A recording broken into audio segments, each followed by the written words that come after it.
प्यारे दोस्तों, किसी घने जंगल में बरगद के पेड़ के नीचे एक नेवला अपनी पत्नी नेवली के साथ रहता था। वह अपनी पत्नी से बहुत प्यार करता था और उसकी सभी इच्छाएं पूरी करता था। लेकिन प्यारे दोस्तों, नेवला बहुत ही सीधा और शांत स्वभाव का था, जबकि उसकी पत्नी नेवली बहुत चालाक थी। एक दिन नेवली ने नेवले से कहा, हे स्वामी, प्रतिदिन एक जैसा भोजन खाते खाते मन भर चुका है, इसलिए आज आप भोजन में कुछ स्वादिष्ट लाना। यह सुनकर नेवला अपनी पत्नी के कहे अनुसार भोजन की तलाश में जंगल की ओर निकल पड़ा। बहुत समय तक इधर उधर तलाश करने के बाद भी जब उसे कहीं स्वादिष्ट भोजन नहीं मिला, तो वह थक कर एक तालाब के किनारे बैठ गया। उसे समझ नहीं आ रहा था कि वह अपनी पत्नी के लिए स्वादिष्ट भोजन में क्या ले जाए। तभी एक खरगोश पानी पीने के लिए तालाब के किनारे आया। जब वह पानी पीकर वहां से जाने लगा, तो उसकी नजर तालाब के किनारे उदास बैठे नेवले पर पड़ी। उसने पास जाकर पूछा, नेवला जी, क्या बात है? आप इतना उदास क्यों बैठे हैं? नेवले ने सारी बात खरगोश को बताई। उसकी बात सुनकर खरगोश अपने घर गया, जो पास में ही था, और वहां से कुछ फल और सब्जियां लाकर नेवले को दी। उसने कहा, आप ये फल और सब्जियां अपनी पत्नी के लिए ले जाइए। ये बहुत ही स्वादिष्ट और रस से भरे हैं। यह सुनकर नेवला खुश हो गया और बोला, मित्र खरगोश, मैं आपका यह एहसान हमेशा याद रखूंगा। इतना कहकर नेवला फल लेकर अपने घर की ओर चल पड़ा। जब वह स्वादिष्ट फल और सब्जियां लेकर घर की ओर लौट रहा था, तो उसने झाड़ियों में कुछ आवाज सुनी। जब वह वहां गया, तो वह चौंक गया। उसने देखा कि उसकी पत्नी नेवली किसी और नेवले से हंसी हंसी में बातें कर रही थी। नेवला चुपचाप घर चला गया। जब उसकी पत्नी नेवली घर लौटकर आई, तो नेवले ने पूछा, कहाँ थी आप? मैं बहुत देर से आपकी प्रतीक्षा कर रहा था। इस पर नेवली ने कहा, अरे स्वामी, मैं अपनी एक सहेली से मिलने गई थी। यह सुनकर नेवला बहुत उदास हो गया, लेकिन नेवली को इससे कोई फर्क नहीं पड़ा। उसने तो स्वादिष्ट और रसदार फलों को देखकर खुशी से कहा, स्वामी, मजा आ गया। मेरी इच्छा है कि आप कल भी ऐसे स्वादिष्ट फल और सब्जियां लेकर आएं। इतना कहकर नेवली सोने चली गई, लेकिन नेवले को रात भर नींद नहीं आई। प्यारे दोस्तों, नेवला रात भर सोचता रहा कि उसकी पत्नी ने उससे झूठ क्यों कहा। सुबह हुई तो नेवला अपने मित्र खरगोश से मिला और बड़े दुख के साथ उसे सारी घटना बताई। तब खरगोश बोला, मित्र, क्या जमाना आ गया है। मैं तो सोचता था कि मनुष्य ही अपने स्वार्थ के लिए धोखा देता है और अपने चरित्र में दाग लगाने से पहले एक बार भी नहीं सोचता। लेकिन अब तो ऐसा लगता है कि इस संसार में कोई भी भरोसे के योग्य नहीं रह गया है। प्यारे दोस्तों, नेवला बहुत ही भोला था। उसने कहा, मित्र खरगोश, धोखा? कैसा धोखा? मैं समझा नहीं। इस पर खरगोश बोला, मित्र, तुम बहुत भोले हो। मैं तुम्हें यह बात एक स्वार्थी मनुष्य की कहानी के माध्यम से समझाता हूं, जिसने अपने स्वार्थ को पूरा करने के लिए अपना चरित्र और विश्वास दांव पर लगा दिया। लेकिन मेरा अनुरोध है कि तुम कहानी अंत तक ध्यान से सुनना। नेवला बोला, ठीक है मित्र खरगोश, आप कहानी सुनाइए। तब खरगोश कहानी सुनाते हुए कहता है, मित्र, बहुत समय पहले की बात है। एक गांव जो नदी के किनारे बसा हुआ था, वहां एक बहुत ही दयावान राजा रहते थे। उनके दो रानियां थीं। राजा अपनी रानियों से बहुत प्रेम करते थे, और एक दिन राजा के राजमहल में बड़ी रानी को एक बेटा पैदा होता है। इसी खुशी में राजा ने अपने दरबार में नृत्य सम्मेलन का आयोजन किया। इस नृत्य सम्मेलन में आसपास के गांवों से भी लड़कियां भाग लेने आईं। शाम का समय था और नृत्य कला का आयोजन शुरू हो चुका था। तभी राजा की नजर अचानक से एक सुंदर स्त्री पर पड़ी, जिसका नृत्य देखकर राजा उस पर मोहित हो गया। फिर राजा मंत्री को कहकर अपने विवाह का प्रस्ताव उस स्त्री के सामने पेश करवाता है। लेकिन वह स्त्री इस प्रस्ताव को सुनकर आश्चर्यचकित हो जाती है और कहती है, मुझे कुछ वक्त दीजिए, मैं सोचकर बताती हूं। थोड़ी देर बाद वह स्त्री शादी के लिए तैयार हो जाती है और कुछ दिनों बाद राजा उस स्त्री से शादी कर लेता है। इस तरह अब राजा की 3 रानियां हो जाती हैं। कुछ सालों बाद सबसे छोटी वाली रानी के 2 पुत्र होते हैं। इस तरह बड़ी रानी के एक पुत्र और नई रानी के 2 पुत्र थे। लेकिन मंझली रानी का कोई पुत्र नहीं था, क्योंकि उसके नसीब में संतान प्राप्ति नहीं थी। धीरे धीरे समय बीतता गया और राजा के तीनों पुत्र अब बड़े हो गए थे। प्यारे दोस्तों, आप जानते ही हैं कि राजा महाराजाओं का यह शौक हुआ करता था कि वे जंगल में शिकार का खेल खेलते थे। तो राजा के तीनों बेटों में से बड़ा बेटा एक दिन अपने घोड़े पर सवार होकर जंगल में शिकार करने के लिए गया। जंगल में शिकार करते करते पूरा दिन बीत गया, लेकिन उसके हाथ एक भी शिकार नहीं लगा। उसने एक भी हिरण नहीं मारा। लेकिन तभी अचानक सामने एक बहुत घने जंगल से एक पागल व्यक्ति निकलकर आया। उसने बहुत ही अजीब फटे कपड़े पहने हुए थे और उसका व्यवहार भी थोड़ा अजीब सा था। साथ ही वह खाने की तलाश में इधर उधर भटक रहा था और कंधे पर तोता बैठा हुआ था। उस इंसान और तोते के बीच बहुत गहरी दोस्ती थी, क्योंकि वही तोता अब उसका सहारा था। राजकुमार जो शिकार करने आए थे, उस पागल व्यक्ति के पास जाते हैं और पूछते हैं, आप कौन हो? आप यहां जंगल में क्यों भटक रहे हो? लेकिन वह पागल व्यक्ति कुछ नहीं बोलता, क्योंकि वह खाने की तलाश में था और उसे बहुत तेज भूख लगी हुई थी। इतने में राजकुमार अपने थैले से कुछ पुएं निकालकर उस पागल व्यक्ति को देते हैं। भूखा व्यक्ति पुएं को देखकर लपक कर खाने लगता है। इतने में राजकुमार उस पागल व्यक्ति से पूछते हैं, आखिर तुम कौन हो और इस घने जंगल में अकेले क्यों भटक रहे हो? तुम्हारा परिवार कहाँ है? ये सुनते ही उस पागल व्यक्ति के हाथ से पुआ गिर जाता है और उसकी आंखों में आंसू आ जाते हैं। वह फूट फूट कर रोने लगता है। यह सब देखकर राजकुमार हैरान हो जाता है और उससे पूछता है, तुम क्यों रो रहे हो?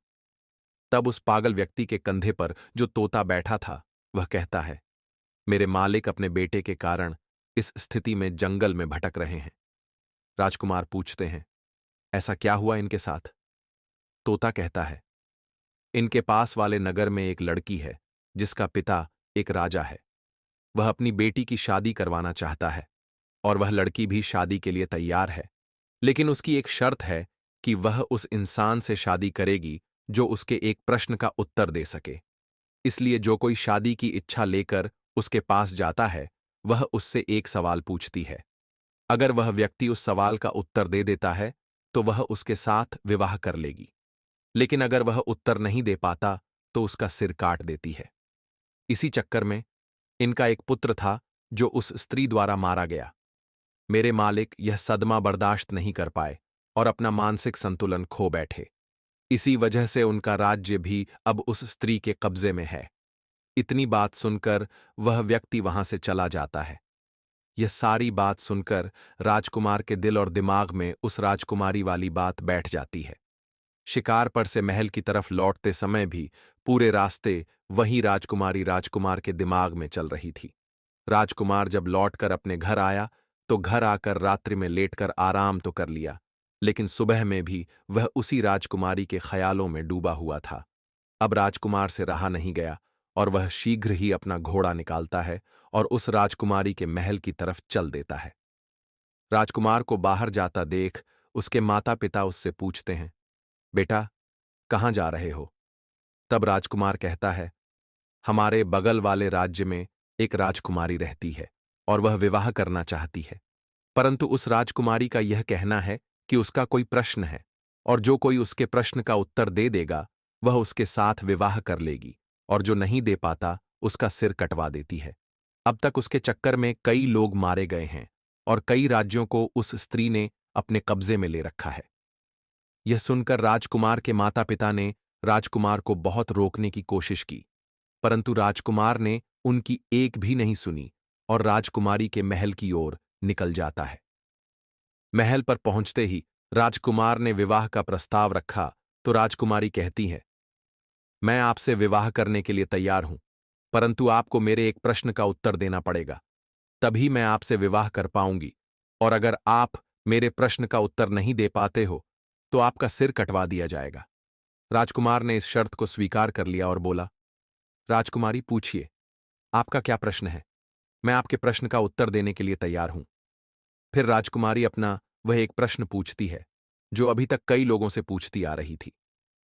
प्यारे दोस्तों, जब राजकुमारी ने प्रश्न पूछा, तो वह राजकुमार देखता रह गया, और जब उत्तर नहीं आया, तो राजकुमार का सिर कटवा दिया गया। दोस्तों, ऐसा कौन सा प्रश्न था जो राजकुमारी पूछती थी, लेकिन कोई भी उसके प्रश्न का जवाब नहीं दे पाता था? इसके बारे में आपको आगे कहानी में पता चलेगा कि राजकुमारी ऐसा क्या पूछती थी और ऐसा क्यों करती थी कि जो भी राजकुमारी से शादी करना चाहता था, उससे वही एक सा प्रश्न पूछा करती और उत्तर ना मिलने पर उसका सिर कटवा देती। प्यारे दोस्तों, इस तरह बड़े राजकुमार का सिर कटवा दिया गया। उधर राजमहल में सब राजकुमार के वापसी का इंतजार कर रहे थे, पर जब राजकुमार घर लौटकर नहीं आया, तो मंझले राजकुमार ने विचार किया कि वह राजकुमारी के पास जाएगा और अपने भाई का पता लगाएगा। परंतु जैसे ही राजकुमारी उसके सामने आती है, तो वह राजकुमार भी उस राजकुमारी को देखकर उस पर मोहित हो जाता है और मन ही मन सोचता है कि यह कितनी सुंदर स्त्री है, काश मैं इससे विवाह कर पाता। लेकिन फिर राजकुमार राजकुमारी से कहता है, मेरे बड़े भाई कहाँ हैं? तो राजकुमारी कहती हैं, मुझे इसके बारे में कुछ नहीं पता। यह सब सुनकर राजकुमार फिर से सोच में पड़ जाता है। तब राजकुमारी राजकुमार से कहती है, क्या सोच रहे हैं? तब राजकुमार कहता है, आप कितनी सुंदर हो, मैं आपसे विवाह करना चाहता हूं। तो फिर राजकुमारी कहती हैं, मैं आपसे विवाह तो कर लूंगी, लेकिन मेरा एक प्रश्न है, पहले आपको उस प्रश्न का उत्तर देना पड़ेगा। तो राजकुमार कहता है, ठीक है, आप अपना प्रश्न पूछो। लेकिन मंझला राजकुमार भी उसके प्रश्न का उत्तर नहीं दे पाता है और उसका भी सिर कटवा दिया जाता है। इसी प्रकार उस विवाह के चक्कर में उस राजा के 3 लड़कों में से 2 लड़कों का सिर कटवा दिया गया। अब बचा सबसे छोटा वाला, वह भी अपने घोड़े को लेकर राजकुमारी के महल की ओर चल देता है। उसके माता पिता ने उसे रोकने की बहुत कोशिश की, लेकिन छोटा राजकुमार चलते हुए कहता है, मैं जा रहा हूं उस हत्यारी राजकुमारी से अपने भाइयों का बदला लेने। या तो मैं उस हत्यारिन से बदला लेकर के आऊंगा, अन्यथा आप यह समझ लेना कि आपका कोई बेटा था ही नहीं। राजकुमार के माता पिता ने उसे रोकने की बहुत कोशिश की, लेकिन वह बदला लेने के चक्कर में चल देता है। रास्ते में जाते जाते उस लड़के ने विचार किया कि जैसे मेरे भाई गए थे, अगर वैसे मैं गया तो मैं भी मारा जाऊंगा, लेकिन जाऊंगा तो जरूर। कुछ सोचने समझने के बाद उसने क्या किया कि राजकुमारी के महल से थोड़े हटकर एक बगीचा था। उसने अपने घोड़े को वहीं पर छोड़ दिया और उस बगीचे के अंदर चला गया। राजकुमारी वहां पर उस शांत वातावरण में विश्राम करने के लिए आया करती थी। उस बगीचे में एक सरोवर था और उस सरोवर के किनारे वह राजकुमार एक आम इंसान की वेशभूषा में खड़ा था। जब राजकुमारी अपनी कुछ सहेलियों के साथ उस बगीचे में आई, तब राजकुमार सरोवर के किनारे खड़ा था। कुछ समय बाद राजकुमारी ने अपनी एक सहेली से कहा, हमें पानी ला कर दो, हमें बहुत तेज प्यास लगी है। राजकुमारी की बात सुनकर उसकी एक सहेली हाथ में बर्तन लेकर उसी सरोवर पर जल लेने के लिए गई, जिस सरोवर पर वह राजकुमार पहले से ही आम इंसान की वेशभूषा में खड़ा था। जब राजकुमारी की सहेली ने राजकुमार को देखा, तो उसके रूप को देखकर वह मोहित हो गई। राजकुमारी की सहेली जल भरकर राजकुमारी को पिलाती है और फिर तुरंत लौटकर सरोवर के पास जाती है। वहां जाकर उसने राजकुमार से कहा, आप कौन हो? यहां क्या कर रहे हो? मैं आपको देखते ही आपके रूप पर मोहित हो गई हूं और मैं शीघ्र ही आपसे विवाह करना चाहती हूं। राजकुमार ने कहा, वह तो ठीक है, लेकिन आप कौन हैं? फिर वह लड़की बोली, मैं राजकुमारी की सहेली गंगा हूं। यह सुनकर राजकुमार गंगा के साथ उसके घर चला जाता है। गंगा अपने आंगन में चारपाई बिछाकर राजकुमार को बैठा देती है और फिर भोजन करवाती है। फिर वह कहती है, आप क्या सोच रहे हो? आप विश्वास करिए, मैं आपको कभी धोखा नहीं दूंगी, क्योंकि मैं तुम्हारे रूप के ऊपर दीवानी हो चुकी हूं। मैं तुमसे प्यार कर बैठी हूं। जब यह सब राजकुमार ने सुना, तो वह रोने लगता है। राजकुमार की आंखों से आंसू की धारा बहने लगती है और वह कहता है, मैं इसलिए सरोवर में घूम रहा था क्योंकि यह जो तुम्हारी राजकुमारी है, वह बहुत हत्यारी है। उसने अब तक कई लोगों के सिर कटवा दिए हैं और उन्हीं में हमारे 2 भाई मारे गए हैं। तो मैं अपने भाइयों का बदला लेना चाहता हूं। इसीलिए मैं यह जानना चाहता हूं कि यह राजकुमारी कौन सा सवाल पूछती है। तब गंगा कहती है, वह तो हम आपको बता देंगे, लेकिन पहले आप हमसे वादा कीजिए कि आप हमसे शादी करेंगे। राजकुमार उसकी बात मान लेता है। इस तरह गंगा ने एक तरफ तो राजकुमार से शादी करने का वादा करवा लिया, वहीं दूसरी ओर उसे यह डर भी था कि अगर वह इनको वहां जाने देगी तो पता नहीं ये वहां से लौटकर आएंगे या नहीं।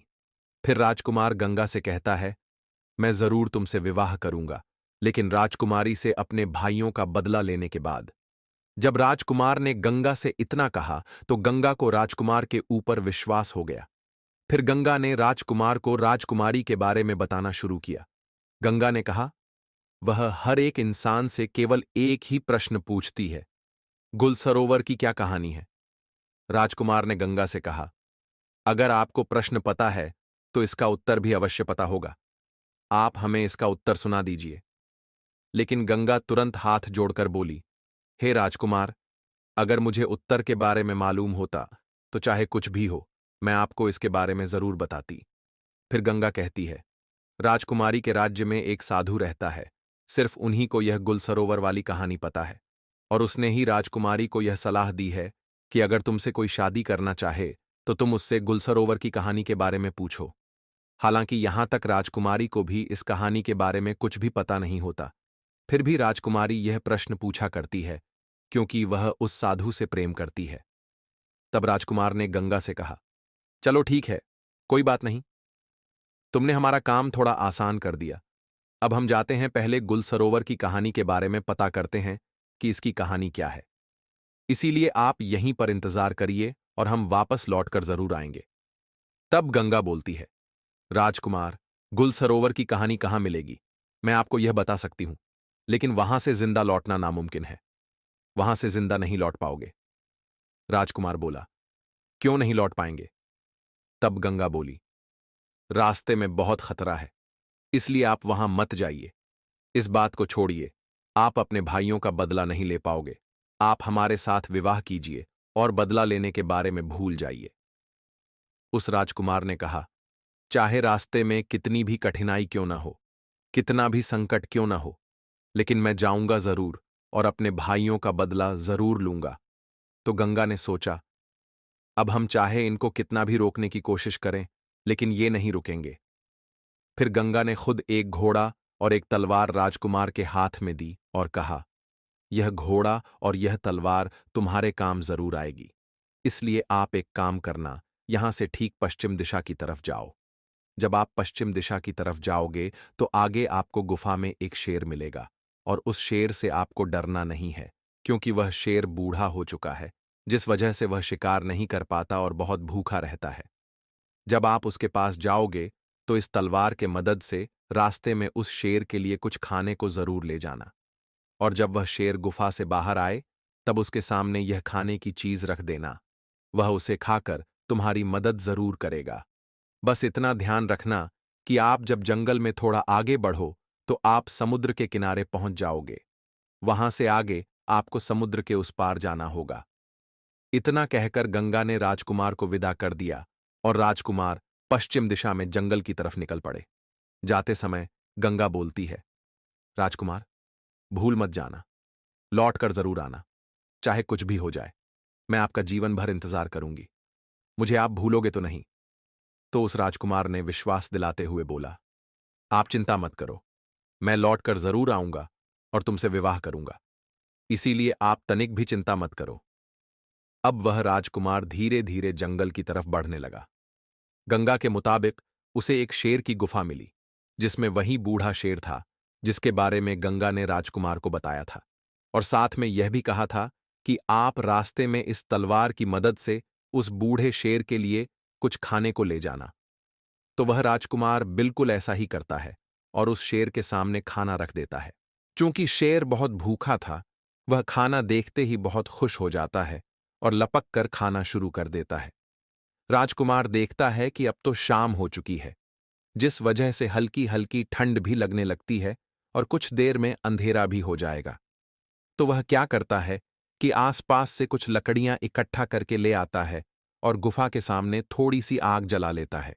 तब उसी आग के पास में आकर वह शेर राजकुमार के बगल में बैठ जाता है। राजकुमार उस शेर को सहलाने लगता है और कुछ समय बाद राजकुमार को नींद आ जाती है और वह वहीं पर सो जाता है। फिर अगले दिन सुबह होते ही राजकुमार उस शेर के साथ जंगल में आगे पश्चिम दिशा की तरफ बढ़ने लगता है। चलते चलते जंगल में राजकुमार को कई मुसीबतें आती हैं। कई तरह के जानवर राजकुमार के सामने आते हैं, लेकिन उस बूढ़े शेर की दहाड़ से ही सभी जानवर डरकर भाग जाते हैं। और इसी तरह राजकुमार उस बूढ़े शेर के साथ चलते चलते समुद्र के किनारे पहुंच जाता है। वहां पहुंचते ही वह देखता है कि थोड़ी दूर पर एक व्यापारी कई घोड़ों पर सामान लादकर कुछ सैनिकों के साथ समुद्र के तट पर खड़ा है। अब वह राजकुमार उसके पास जाता है तो व्यापारी उससे पूछता है, कौन हो आप? यहां क्या कर रहे हो? फिर राजकुमार अपने साथ बीती हुई घटना को व्यापारी को बताता है और कहता है, मुझे किसी भी तरह समुद्र के उस पार जाना है। इतने में व्यापारी देखता है कि उस पार से उसकी नाव आ रही है, जिस पर वह व्यापारी सामान को रखवाकर समुद्र के उस पार पहुंचवाता है। नाव के समुद्र के किनारे पहुंचने के बाद वह व्यापारी सामान को नाव पर रखवा लेता है और इतने में वह राजकुमार उस व्यापारी से कहता है, आप कृपा करके मुझे भी इस नाव की मदद से समुद्र के उस पार पहुंचा दें। वह व्यापारी कहता है, अगर अब इस नाव पर थोड़ा सा भी वजन बढ़ेगा तो यह नाव डूब सकती है। मुझे माफ करें, मैं आपकी मदद नहीं कर पाऊंगा। राजकुमार ने कहा, अब तो आप सब कुछ जानते हैं, मेरा समुद्र के उस पार जाना कितना जरूरी है। आप एक काम करिए, मेरे पास कुछ सोने के सिक्के हैं और यह गले की चैन, इसको आप रख लीजिए, परंतु मुझे इस नाव से जाने दीजिए। वह व्यापारी बहुत ही लालची था, इसीलिए वह राजा के दिए हुए सोने के सिक्के और उसकी चैन रख लेता है और नाव से सैनिक के द्वारा कुछ सामान उतरवाकर राजकुमार को उस नाव पर जाने देता है। प्यारे दोस्तों, इस तरह राजकुमार उस नाव पर बैठकर समुद्र के उस पार घुल और सरोवर की कहानी की तलाश में निकल जाता है। ठीक 12 दिन बाद राजकुमार समुद्र के उस पार एक नगर में पहुंच जाता है और नगर में गुल और सरोवर की कहानी की तलाश में इधर उधर भटकने लगता है। और देखते देखते वह राजकुमार एक राज्य में पहुंचता है और जिस राज्य में वह पहुंचा उस राज्य का नाम गुल होता है और वहां के राजा का नाम सरोवर था। वहां पर पहुंचकर राजकुमार देखता है कि सरोवर नाम के राजा के राज्य में नृत्य कला होती थी और वहां पर कई लोग आया करते थे। संगीत बजता था, सभा में चारों ओर आनंद का माहौल रहता था। राजकुमार ने क्या किया, वह उन्हीं लोगों के बीच में जाकर बैठ गया। अब वह 3-4 दिन लगातार वहां पर आता है और चुपचाप चला जाता है, लेकिन किसी से कुछ नहीं कहता। एक दिन सरोवर नाम के राजा की नजर उस पर पड़ गई और सरोवर नाम के राजा ने उसे उठाया। सभा के अंत में उससे कहा, मैंने आपको देखा कि आप 3-4 दिन से आते हो, ना किसी से कुछ कहते हो और ना ही किसी से कुछ बोलते हो। आप इस राज्य के नहीं लगते हो, इससे पहले कभी यहां दिखाई भी नहीं दिए। कौन हो आप? क्या करना चाहते हो? राजकुमार को तो गुल और सरोवर की कहानी पता करनी थी और उसे अच्छी तरह से पता था कि इस कहानी के बारे में सरोवर नाम के राजा को जरूर पता होगा। इसलिए राजकुमार सरोवर नाम के राजा से कहता है, महाराज, मैं कुछ संगीत गाना चाहता हूं। यह सुनकर सरोवर नाम के राजा ने उनसे बोला, कौन सा संगीत ठीक है, आप सुनाइए। इतने में सरोवर नाम के राजा के इशारे पर पीछे से ढोल बजने लगते हैं और राजकुमार संगीत गाने लगता है। उस राजकुमार ने इतना सुंदर संगीत सुनाया कि पूरी सभा में बैठे लोग खड़े हो गए और वाह वाह करने लगे। राजा खुश हो गया और राजा ने खुश होकर कहा, हम तुम्हारे इस गायकी से इतने खुश हैं कि आप चाहे तो कुछ भी मांग सकते हो। आप जो मांगोगे हम आपको वह जरूर देंगे, यह हमारा वचन है। फिर राजकुमार कहने लगा, महाराज, ऐसा ना हो कि मैं मांगूं और आप अपनी कही हुई बात से मुकर जाएं। इसलिए एक काम कीजिए, आप रहने दीजिए। जो कुछ भी है वह ठीक है और जैसे भी है ठीक है, हम जैसे हैं अच्छे हैं। राजा ने कहा, नहीं, आप मांगो, ऐसा कुछ नहीं है। आप जो कहोगे वह हम आपको देंगे, आपकी जो इच्छा हो वह आप मांगना। अब उस राजकुमार ने कहा, हे महाराज, मुझे कुछ नहीं चाहिए, मुझे केवल आप गुल और सरोवर की कहानी बता दीजिए। इतना सुनकर सरोवर नाम के राजा को पसीना आ गया। जो सरोवर नाम का राजा था उसने कहा, तुमने यह क्या मांग लिया? तुम मुझसे मेरा पूरा साम्राज्य मांग लेते, वह भी मैं तुम्हें दे देता, लेकिन तुमने मुझसे यह कैसा सवाल पूछ लिया? इसकी कहानी मैं जानता हूं, लेकिन मैं वह तुम्हें बता नहीं सकता। तभी राजकुमार ने कहा, महाराज, कुछ समय पहले आपने ही तो यह कहा था कि आप जो मांगोगे हम आपको वह दे देंगे। इसीलिए आप केवल मुझे वही गुल और सरोवर की कहानी सुना दीजिए कि आखिर इस कहानी का क्या राज है। अब महाराज अपने ही दिए हुए वचनों में फंस गए और कहने लगे, अगर तुम्हारी यही इच्छा है, बार बार तुम यही जिद कर रहे हो, तो मैं तुम्हें गुल और सरोवर की कहानी तो सुना दूंगा, लेकिन ध्यान रखना, कहानी खत्म होने के तुरंत बाद हम तुम्हारा सिर कटवा देंगे। अगर तुम इस बात पर राजी हो तो हम तुम्हें गुल और सरोवर की कहानी बताते हैं। राजकुमार ने कह दिया, ठीक है, आप मेरा सिर काट लेना, लेकिन आप कहानी जरूर सुना देना। महाराज बोले, ठीक है, हम तुम्हें जरूर सुनाएंगे। तब महाराज ने मंत्रियों को इशारा दिया और नौकरों को भी इशारा दिया। नौकर कारावास की तरफ जाते हैं और राजकुमार वहीं बैठा हुआ यह सब देख रहा था। तब नौकर कारावास से लौटकर आते हैं। उनके साथ एक लड़की होती है। वह बहुत सुंदर है, लेकिन उसके शरीर पर फटे पुराने वस्त्र हैं और उसके हाथों और पैरों में बेड़ियां पड़ी हुई हैं।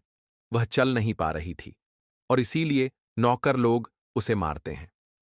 जब राजकुमार ने यह सब देखा तो वह देखता ही रह गया और आश्चर्य से बोला, यह क्या है, मेरी समझ में नहीं आया। तब तक उस लड़की को लाकर सरोवर महाराज के सामने खड़ा कर दिया। अब राजकुमार के सामने सरोवर नाम के राजा ने कहानी शुरू की। तुम सुनना चाहते थे गुल और सरोवर की कहानी क्या है, तो सुनिए। मेरा ही नाम है सरोवर राजा, मैं ही हूं वह सरोवर, और गुल यह लड़की है जो तुम्हारे सामने हथकड़ी और बेड़ियों में जकड़ी हुई है।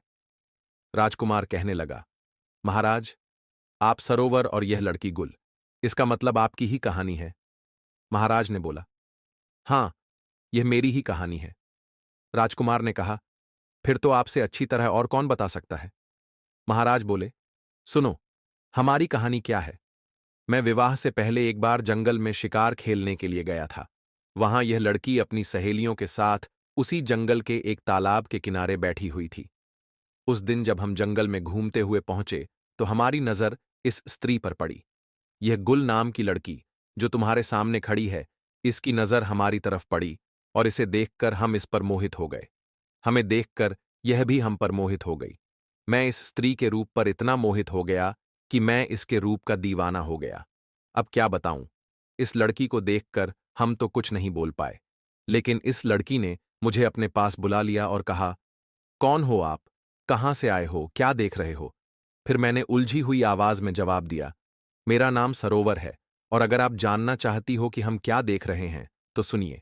आप इतनी सुंदर हो कि ऐसा लगता है हम आपको ही देखते रहें।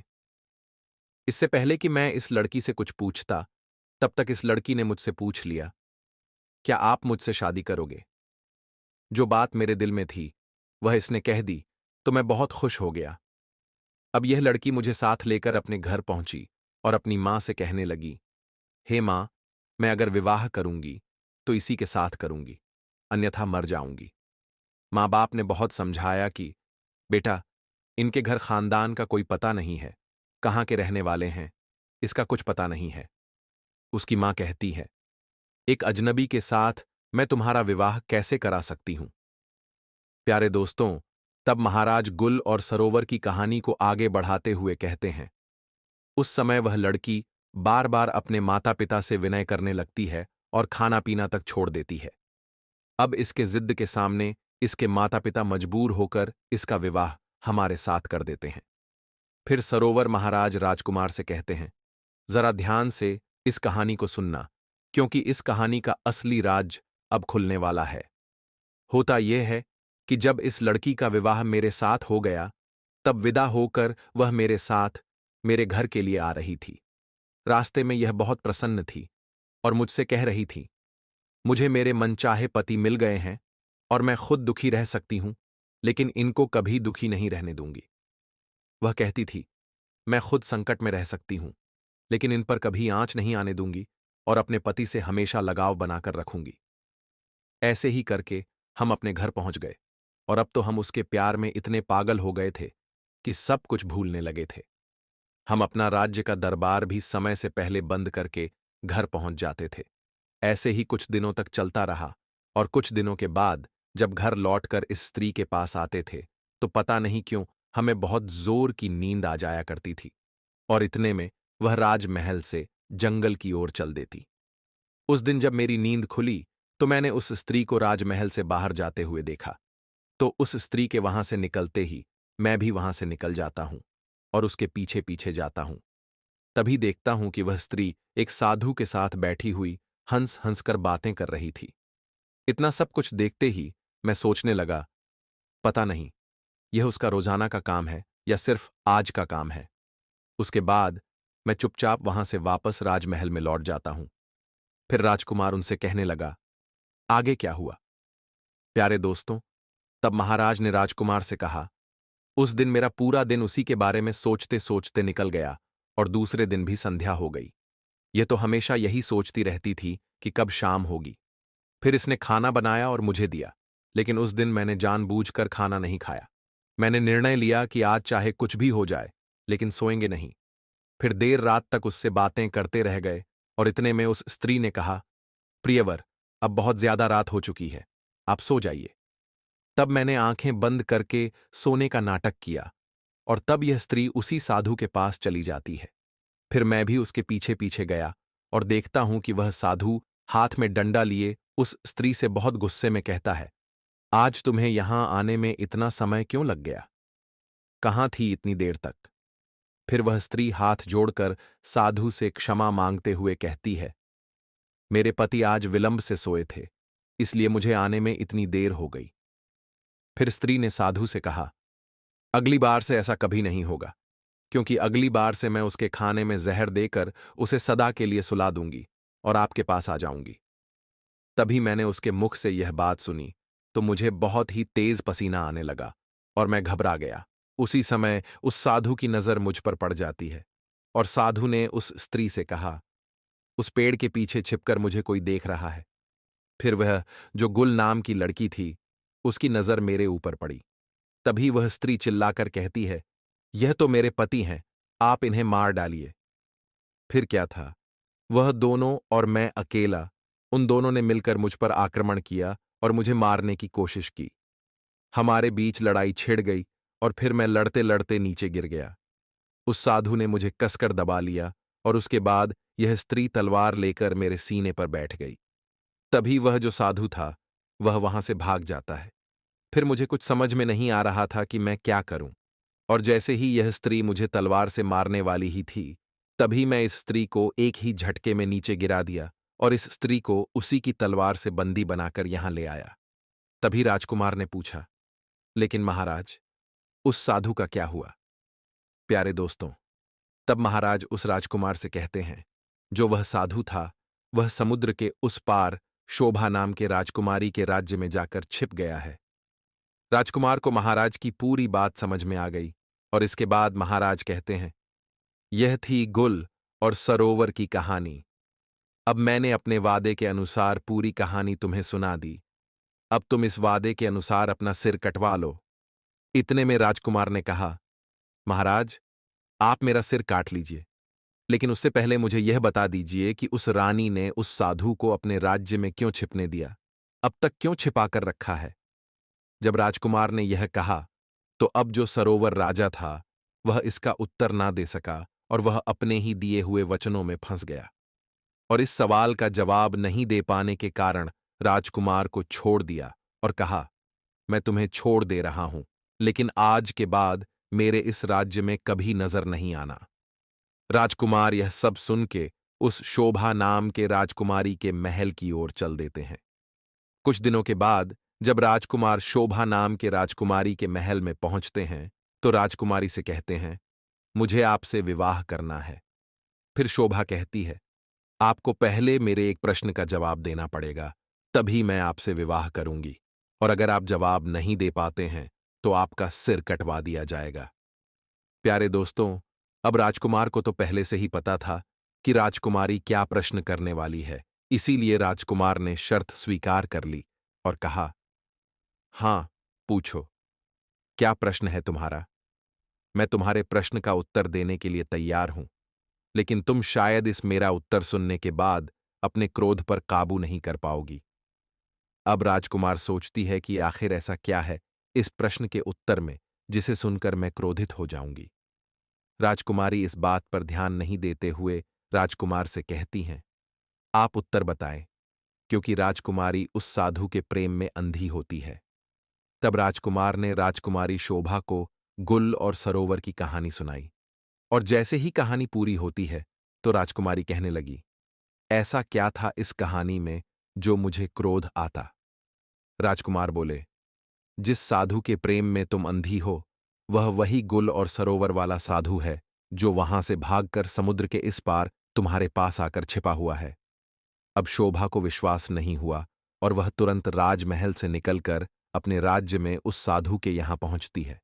राजकुमारी शोभा के साथ पीछे से वह राजकुमार भी जाता है और वहां पहुंचकर शोभा उस साधु से पूछती है, तुम कौन हो? साधु घबरा जाता है और कुछ बोल नहीं पाता। इतने में राजकुमारी समझ जाती है कि यह पक्का वही इंसान है। अब राजकुमारी उस साधु से कहती है, तुम्हारे चक्कर में कई लोगों का सिर कटवाया गया। तुमने खुद सभी लोगों को जंगल में ले जाकर उनका सिर कटवाया है। अब तुम्हें भी सजा मिलेगी। तुम्हारा भी सिर राज्य के सभी लोगों के सामने कटवाया जाएगा। इतने में साधु बोलता है, राजकुमारी, मुझे माफ कर दीजिए, मैंने किसी की जान नहीं ली। वे सभी लोग अभी भी जिंदा हैं। तब वह राजकुमार जो शोभा के साथ आया था उस साधु से पूछता है, कहाँ हैं सभी लोग? तुम मुझे जल्दी से बताओ।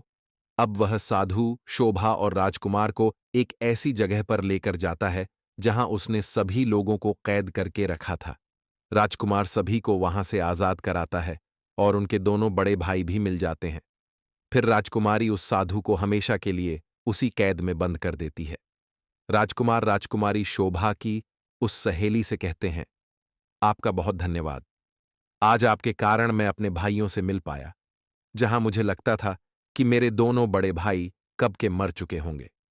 ये कहने के बाद राजकुमार शोभा नाम की राजकुमारी से कहते हैं, जीवन में कभी भी किसी इंसान को दूसरे व्यक्ति पर अंधा विश्वास नहीं करना चाहिए, जब तक कि आपको उस व्यक्ति के बारे में पूरी जानकारी न हो, क्योंकि ज्यादातर इंसान के अंदर खुद के लिए स्वार्थ छुपा होता है और उसे पूरा करने के लिए वह किसी भी हद तक जा सकता है।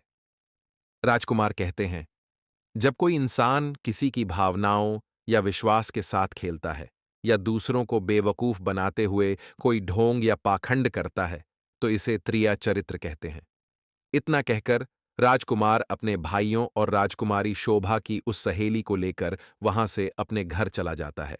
इस तरह कहानी के अंत तक पहुंचते हुए खरगोश नेवले से कहता है, मित्र, जब कोई मनुष्य या प्राणी अपना स्वार्थ दिखने लगता है तो वह अपने लोगों को भी बेवकूफ बनाकर अपना स्वार्थ पूरा करता है और इसके साथ रहने वाले लोगों को इसके बारे में भनक तक नहीं लगती।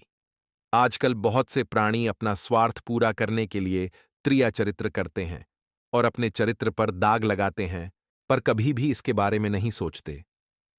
प्यारे दोस्तों, आगे खरगोश नेवले से कहता है, मित्र, इस तरह के मनुष्य या प्राणी के साथ अपना जीवन बिताने से पहले उसे अच्छे से जांच परख लेना चाहिए और ऐसे प्राणी से हमेशा दूरी बनाकर रहना चाहिए, क्योंकि ऐसे लोग हर कदम पर आपको धोखा देंगे। प्यारे दोस्तों, खरगोश की कहानी सुनकर नेवले की आंखें भर आईं। वह समझ गया कि उसकी पत्नी ने अपना स्वार्थ सिद्ध करने के लिए उसके विश्वास और भावनाओं के साथ त्रिया चरित्र का खेल खेला है।